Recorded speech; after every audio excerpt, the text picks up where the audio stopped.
नमस्कार, प्रवास साक्षी देख रहे हैं आप। आपके साथ मैं हूं अंकित सिंह। आज हम फिर बात करेंगे बिहार की। और बिहार में देखा जाए तो महागठबंधन के बीच अभी भी सीट बंटवारे को लेकर उठापटक की स्थिति है।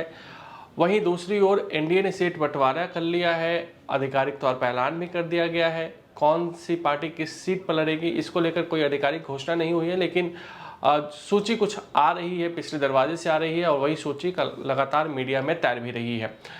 एनडीए में जो सीट बंटवारा हुआ है उसके तहत 101 सीटों पर जदयू और बीजेपी लड़ेगी। वहीं 6 से सीटों पर जीतन राम मांझी और उपेंद्र कुशवाहा की पार्टी लड़ने जा रही है।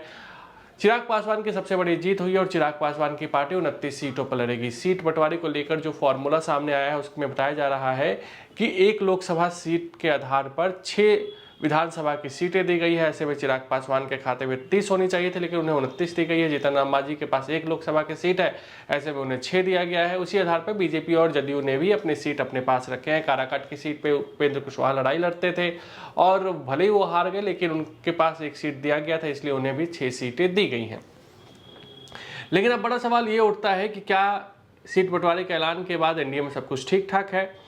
इसको लेकर तरह तरह की बातें कही जा रही है। उपेंद्र कुशवाहा ने जो आज सुबह सवेरे एक ट्वीट किया उसके बाद से ऐसा लग रहा है कि सब कुछ तो ठीक ठाक नहीं है, कहीं ना कहीं कुछ गड़बड़ जरूर है। उपेंद्र कुशवाहा क्या कहते हैं वो आपको मैं पढ़ के बताता हूं कि आज बादलों ने फिर साजिश की है, जहां मेरा घर था वहीं बारिश की है। अगर फलक को जिद है कि बिजलियां गिराने की, तो हमें भी जिद है वहीं पर आसियां बनाने की। अब किसको क्या कह रहे हैं?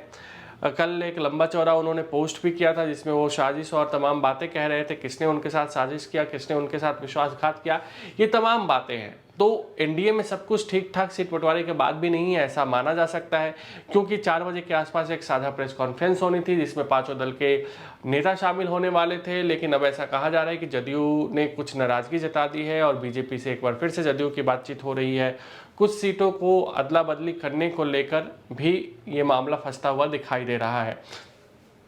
तो देखा जाए तो चाहे वो आरजेडी वाला गठबंधन हो, उसके बारे में भी बता देते हैं कि आरजेडी के नेतृत्व वाले महागठबंधन के तमाम बड़े नेता दिल्ली में हैं।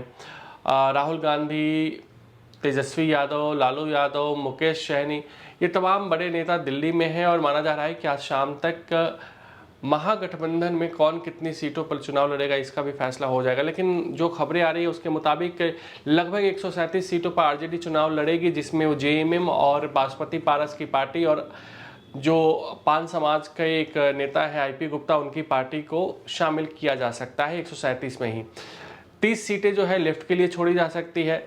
56 सीटों पर कांग्रेस तैयार हो गई है, वहीं 20 सीटें मुकेश सहनी के खाते में जा सकती है। ये मोटा मोटी जो खबरें उड़कर आ रही हैं उसके बारे में हम जानकारी दे रहे हैं। तो बिहार में अभी भी देखा जाए तो दोनों गठबंधनों में सब कुछ ठीक ठाक नहीं चल रहा है।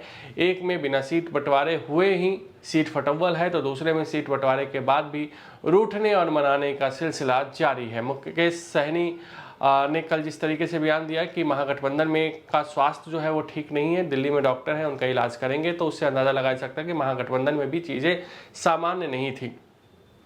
एनडीए में अब जीतन राम मांझी कह रहे हैं कि ठीक है, हमने तो 15 मांगा था, हमें नहीं मिला, लेकिन मोदी जी पर विश्वास है, मोदी जी ने जो कहा वो हम करने के लिए तैयार हैं, जब तक जिंदा हूँ मोदी जी के साथ हूँ। तो जीतन राम मांझी ने एक तरीके से ये कह दिया है कि ठीक है, हम खुश तो नहीं हैं, लेकिन फिर भी चलिए, मोदी जी ने कहा है तो हम आपके साथ हैं, एनडीए के साथ है। उपेंद्र कुशवाहा की नाराजगी क्या है? जिस शाहाबाद और मगध क्षेत्र को सबसे ज़्यादा नुकसान भाजपा को 2024 में पहुंचाया था, उस मगध शाहाबाद क्षेत्र को भाजपा ने मैनेज करने की कोशिश की। पवन सिंह उपेंद्र कुशवाहा को एक साथ लाया भी गया, लेकिन उपेंद्र कुशवाहा की नाराजगी तो है।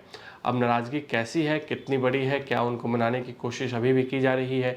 और जो प्रेस कॉन्फ्रेंस 4 बजे होनी थी उसको जो टाला गया है, उससे भी अंदाज़ा लग रहा है कि कहीं ना कहीं कुछ चीज़ें थोड़ी सी दिक्कत जरूर कर रही है। अब इस बीच प्रशांत किशोर की पार्टी ने एक और सूची जारी कर दिया है जिसमें 65 उम्मीदवार हैं। इससे पहले 51 लोगों की सूची आई थी, तो 116 लोगों की सूची अभी तक जनसुराज की ओर से आ चुकी है। प्रशांत किशोर के नाम का अब तक ऐलान नहीं हुआ है। राघोपुर से उनके चुनाव लड़ने के संकेत मिल रहे हैं, लेकिन आधिकारिक तौर पर इसका ऐलान नहीं हो पाया है। अगर आप भी लेना चाहते हैं देश दुनिया की तमाम जानकारी, तो आज ही सब्सक्राइब करें हमारे चैनल को। साथ ही नीचे दिए बेल आइकन को जरूर दबाएं ताकि हर अपडेट आप तक पहुंच सके।